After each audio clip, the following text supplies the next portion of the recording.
Shalom semuanya, semangat pagi. Mari Bapak Ibu Saudara, kita akan mendengar firman Tuhan. Buka Kolose 4 ayat 7. Kolose 4 ayat 7, penutup dan salam. Semua hal ihwalku akan diberitakan kepada kamu oleh Tikhikus, saudara kita yang kekasih, hamba yang setia dan kawan pelayan dalam Tuhan. Ya, kusuruh kepadamu dengan maksud supaya kamu tahu akan hal ihwal kami dan supaya ia menghibur hatimu. Ya, kusuruh bersama-sama dengan Onesimus, saudara kita yang setia, yang kekasih, seorang dari antaramu. Mereka akan memberitahukan kepadamu segala sesuatu yang terjadi di sini. Salam kepada kamu dari Aristarkus, temanku sepenjara, dan dari Markus, kemenakan Barnabas. Tentang dia kamu telah menerima pesan, terimalah dia apabila dia datang kepadamu. Dan dari Yesus yang dinamai Justus, hanya ketiga orang ini dari antara mereka yang bersunat yang menjadi temanku sekerja untuk kerajaan Allah. Mereka itu telah menjadi penghibur bagiku.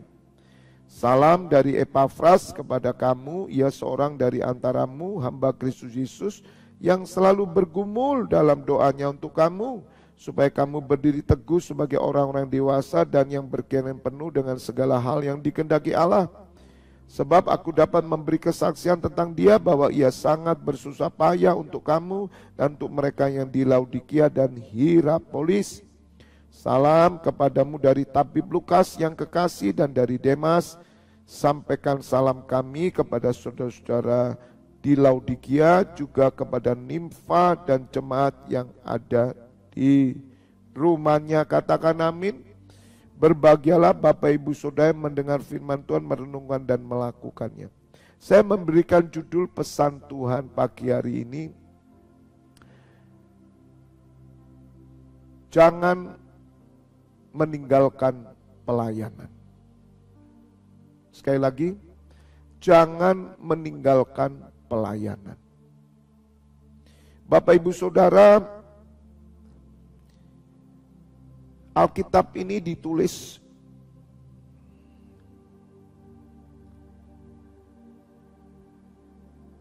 (2000 tahun yang lalu) oleh para penulis-penulis,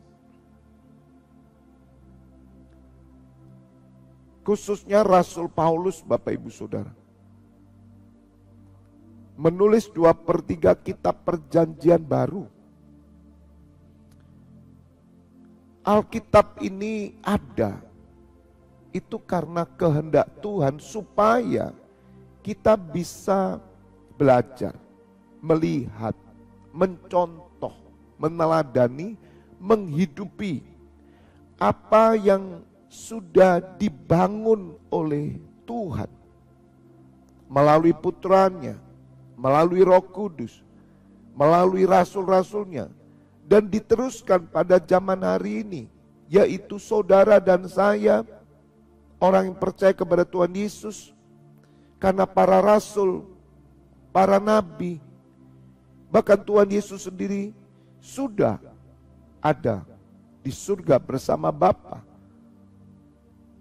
Dan di dunia ini adalah kita bersama Roh Kudus, Roh yang diberikan oleh Bapa kepada Tuhan Yesus, kepada murid-muridnya, rasul-rasulnya, dan sekarang Roh Kudus diberikan kepada kita.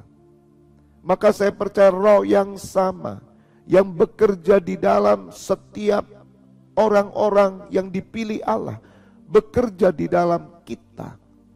Dan saya percaya Roh Kudus yang diberikan itu ada roh yang melayani. Sebab Tuhan Yesus berkata, aku datang bukan untuk dilayani, tetapi untuk melayani. Bapak Ibu Saudara, kita harus mengerti bagaimana orang Kristen hidup.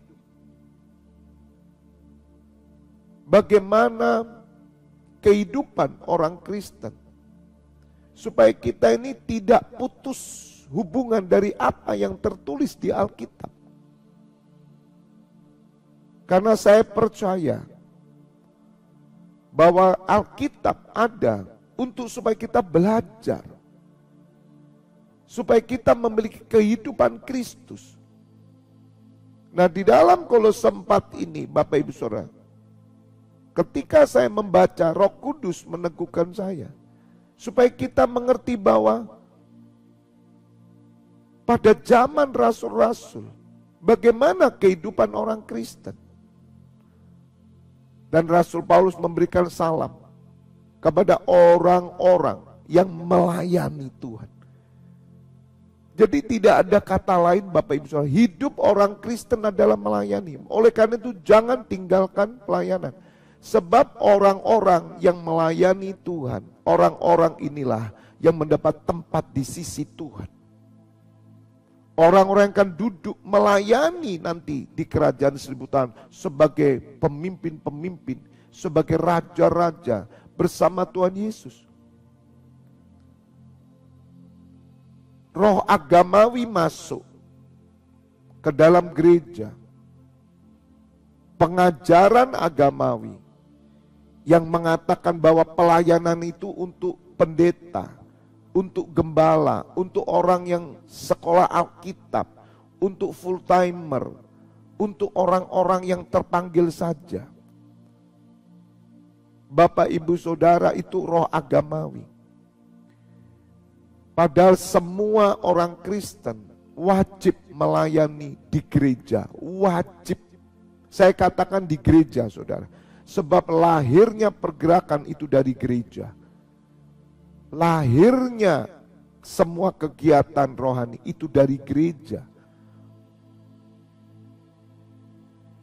Hanya orang-orang yang kepahitan dengan gereja saja, mereka yang selalu mengatakan bukan gereja dan mereka membentuk pelayanan sendiri. Tidak, Saudara.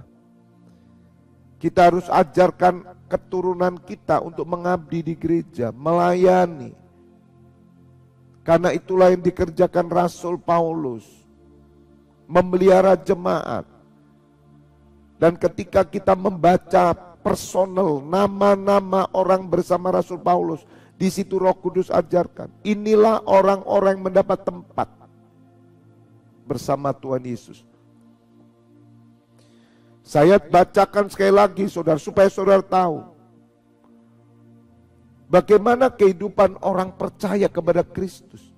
Bukan memikirkan hanya bisnis, memikirkan karier, cita-cita, bagaimana Tuhan nanti memberkati saya, bagaimana saya bisa sukses, bagaimana saya begini, begitu, begini, begitu. Bapak Ibu Saudara, bukan itu Bapak Ibu Saudara. Sebab saya melihat Tuhan Yesus sudah dimanfaatkan oleh orang Kristen untuk kepentingan diri sendiri. Bapak Ibu Saudara, yang Tuhan cari adalah pelayan Tuhan. Yang Tuhan cari bukan pemimpin. Karena Tuhan Yesus berkata, siapa yang mau jadi terbesar di antaramu, jadilah pelayan. Mana yang besar, yang duduk makan atau yang melayani?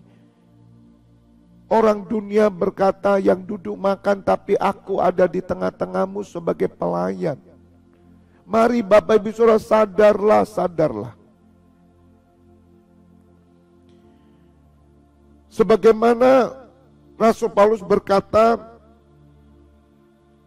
bahwa Tikhikus itu hamba yang setia dan kawan pelayan dalam Tuhan. Lihat Saudara, Tikhikus itu hamba yang setia, kawan pelayan dalam Tuhan.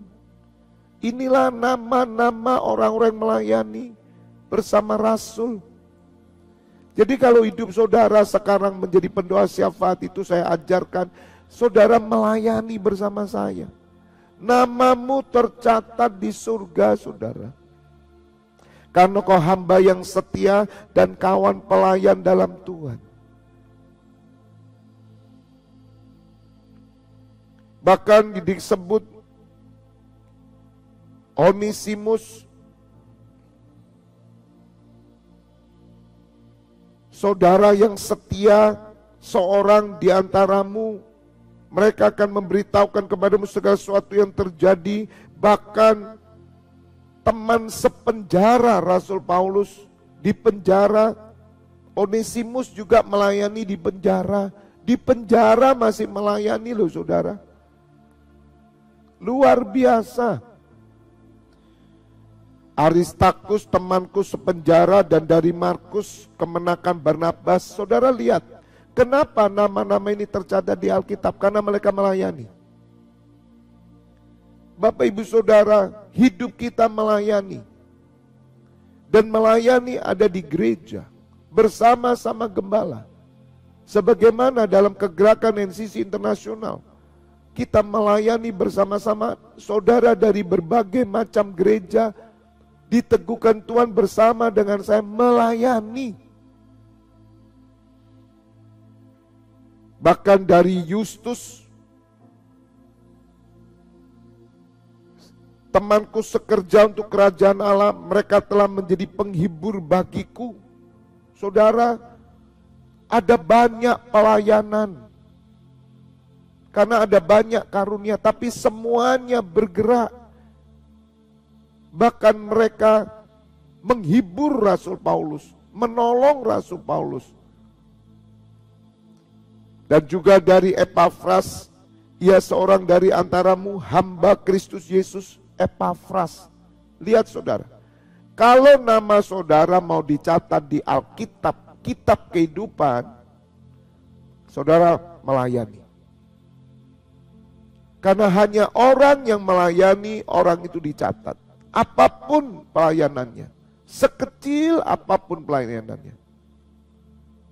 Maka itu kita disebut pelayan Kristus, hamba Kristus. Tidak ada seorang pun anak Tuhan bukan pelayan. Dari mana profesinya? Mereka adalah pelayan Kristus semuanya. Tapi pertanyaannya, apakah kita sadar bahwa kita pelayan Kristus? Kalau kita pelayanan Kristus, mengapa kita cuma kerja saja? Kenapa kita menjadi pelayan bos? Kenapa kita menjadi pelayan uang? Kenapa kita menjadi pelayan dunia? Apalagi orang-orang yang kerja di entertainment, juga kerja. Mereka ada di bidang olahraga semua sektor. Bapak ibu saudara kasihan. Saya melihat orang olahragawan prestasi olahraga. Tiap hari latihan. Tiap hari saudara. Saya itu kadang berontak dalam hati saya. Tuhan, apakah mereka punya kesempatan berdoa? Kalau cuma hanya berdoa, terima kasih ya Tuhan untuk hari ini aku percaya. Kemudian dia latihan dan dengan alasan membawa nama Tuhan Yesus kalau dia menang. Saudara, padahal dari ribuan orang yang menang satu. Juara satu itu kan cuma satu saudara. Juara dua juga cuma satu. Juara tiga cuma satu. Berarti dari ribuan orang kan tiga. Mereka membuang waktu untuk latihan-latihan.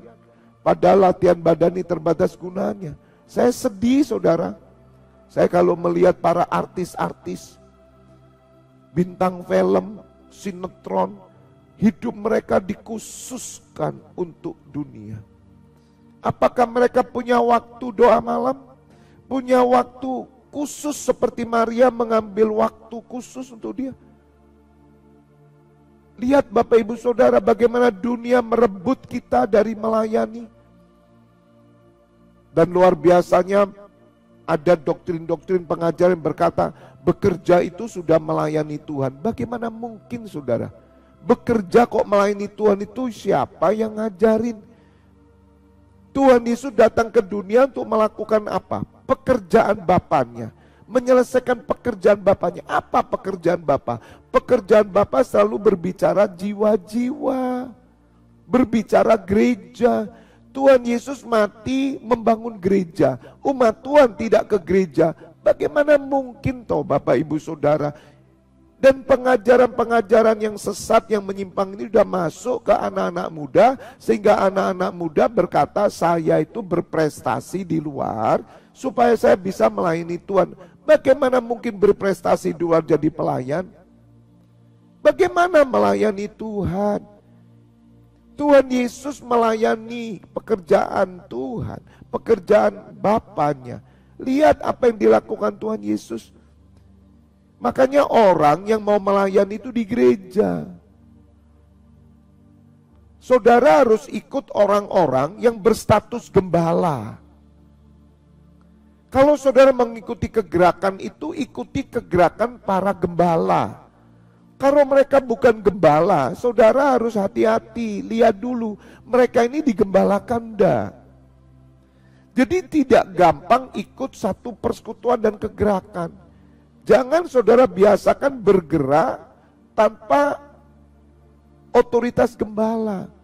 Kalau ada dalam kegerakan yang diberikan otoritas gembala dan orang yang memimpin kegerakan berjemaat di mana, penting sekali Bapak Ibu Saudara. Jangan sampai kita dikecoh oleh banyak doktrin-doktrin yang menyimpang, yang membuat kita tidak memiliki roh yang melayani itu. Dan kita menyimpang dari akar pelayanan, yaitu dari gereja. Mari saudara, lahirnya Tuhan Yesus di saat-saat kita peringati sekarang Natal ini, Tuhan Yesus lahir ke dunia untuk membangun gereja. Jadi Bapak Ibu Saudara harus melayani dalam otoritas gereja. Dan kalau pemerintahan gereja harus ada sinode, ya harus ada nama gereja, itu pemerintahan saudara. Yang terpenting saudara ada dalam komunitas di mana di situ ada gembala. Dan orang-orang yang memimpin kegerakan adalah orang-orang diutus gembala atau seorang gembala. Yang mengerti katakan amin. Jadi Bapak Ibu Saudara melihat bagaimana orang-orang ini, Epafras, hamba Kristus, selalu bergumul dalam doanya untuk kamu, supaya kamu berdiri teguh sebagai orang-orang dewasa yang berkenan penuh dengan segala hal yang digedaki Allah. Jadi mereka berdoa untuk jemaat di Kolose, pelayanan mereka bersama Rasul Paulus. Bahkan Bapak Ibu Saudara, mereka sangat bersusah payah untuk kamu, untuk mereka yang di Laodikia, Hierapolis, bahkan Dr. Lukas, Tabib Lukas, dan dari Demas, semua melayani saudara. Ini yang Tuhan mau. Jadi jangan sampai hidup Bapak Ibu Saudara melayani dunia. Bukan. Saudara dipanggil menjadi hamba Kristus. Saudara tidak melayani dunia. Tetapi saudara bekerja untuk melayani Tuhan. Apapun profesi Bapak Ibu Saudara. Kecuali ada hal-hal spesifik di mana saudara harus mengurus anak, mengurus orang tua yang sakit, istri yang sakit atau apapun, emergensi saudara. Dan saudara melayani di sana, melayani Tuhan di sana. Melalui melakukan perbuatan baik, menolong. Dan saudara memiliki hubungan yang baik, dan itu sepengetahuan gembala. Bapak Ibu Saudara,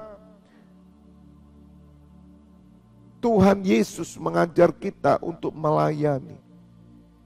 Bahkan Tuhan Yesus berkata, tuaian banyak, ladang sedang menguning, tetapi pekerja-pekerjanya tidak ada. Sedikit yang mau bekerja di ladang Tuhan. Sedikit. Kenapa sedikit saudara? Karena doktrin pengajaran yang tidak benar. Sesungguhnya kesalahan adalah kesalahan pemimpin gereja hari ini, bukan para rasul. Karena pemimpin gereja banyak yang mengajarkan mental pengemis. Sehingga jemaat yang 90% itu orang-orang yang ada di marketplace, mereka memiliki mental pengemis. Tujuan mereka hanya satu, kesuksesan, kemakmuran, duit, kekayaan. kedudukan, tapi mereka membawa nama Tuhan Yesus. Jangan heran ketika pengajaran gereja sepi, ketika doa gereja sepi. Yang rame cuma hari Minggu, yang rame cuma hari Minggu. Karena mereka pikir hari Minggu itu kesempatan roh agamawi masuk, dan mereka datang ke gereja, dia pikir sudah melayani. Tidak. Mereka cuma datang dengan berbagai persoalan. Itu roh agamawi. Selanjutnya mereka kerja, apalagi yang kerja di kapal, apalagi mereka kerja yang di pesawat, apalagi mereka yang terus mereka menjadi pelayan masyarakat. Hidupnya disedot. Saya berdoa, kiranya Tuhan memberikan kemerdekaan bagi mereka. Kasihan Tuhan, kasihan. Karena orang Kristen yang dibeli oleh Tuhan, itu dalam setiap suku, itu berapa saudara? Dikhususkan, sebab tidak semua orang bisa percaya Tuhan Yesus. Kita bersyukur ada di Indonesia kita ini kecil, kelompok kecil. Bersyukur saudara, supaya Bapak Ibu Saudara tahu, Bapak Ibu Saudara adalah pelayan Kristus, bukan pelayan dunia. Boleh saudara melayani, bekerja untuk melayani Tuhan. Saya kasihan dengan orang-orang Kristen yang bekerja di mall 24 jam saudara. Apakah mereka berdoa untuk mereka bisa melayani? Apakah doa mereka tiap hari, Tuhan beri aku kesempatan melayani, beri aku kesempatan mengabdi di gerejamu. Bapa, apakah mereka berdoa? Atau mereka hanya berdoa, Bapa beri aku pangkat yang tambah, beri aku kekayaan tambah, bahkan aku bisa memberikan waktuku semua untuk pekerjaan, supaya anak-anakku punya rumah semua. Apakah hanya itu doanya? Tidak ada satupun yang berdoa, Bapa beri aku kebebasan, supaya aku menemukan pekerjaan yang aku bisa melayani.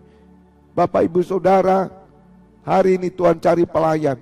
Tuhan bukan cari pemimpin, Tuhan bukan cari bisnismen, Tuhan juga bukan cari politikus, Tuhan bukan cari pengabdi masyarakat, Dia cari pelayannya di gereja. Mereka yang mau mengerti dan mengabdikan diri di gereja, dan dari gereja mengabdi kepada masyarakat. Melalui seperti rumah sakit, tapi mereka tidak pernah melupakan ibadah mereka. Maka pekerjaan pelayanan masyarakat yang bagus, mereka ada bagian untuk melayani Tuhan, karena mereka ada dalam utusan gereja. God bless you all. Kita berdoa.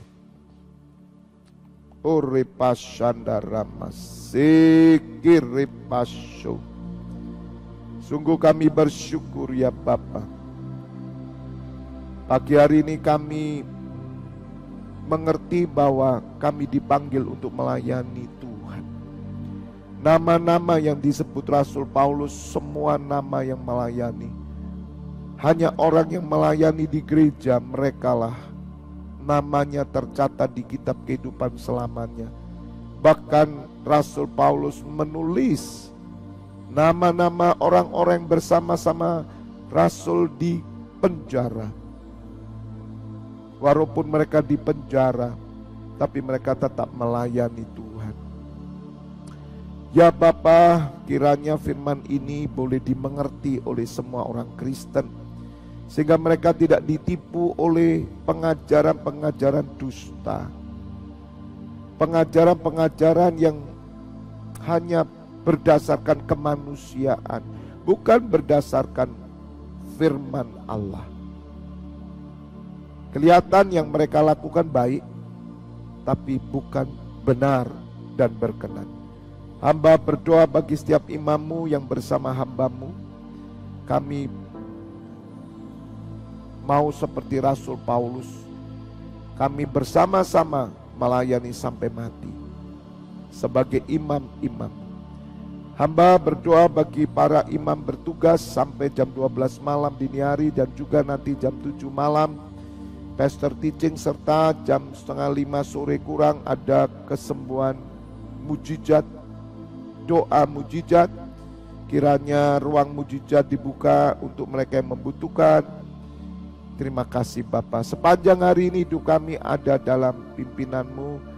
Kami tetap melayani Tuhan dan kami bekerja untuk melayani. Bapak Ibu Saudara, buka kedua tangan-Mu saat ini. Terimalah pengurapan minyak dan anggur persetujuan dengan tubuh dan darah putranya Yesus Kristus yang menyucikan, menyembuhkan. Berkat kehidupan turun atas-Mu dalam nama Bapa, Putra, dan Roh Kudus. Bapak Ibu Saudara yang sudah menerima berkat Tuhan bersama katakan amin. God bless you all. Tetap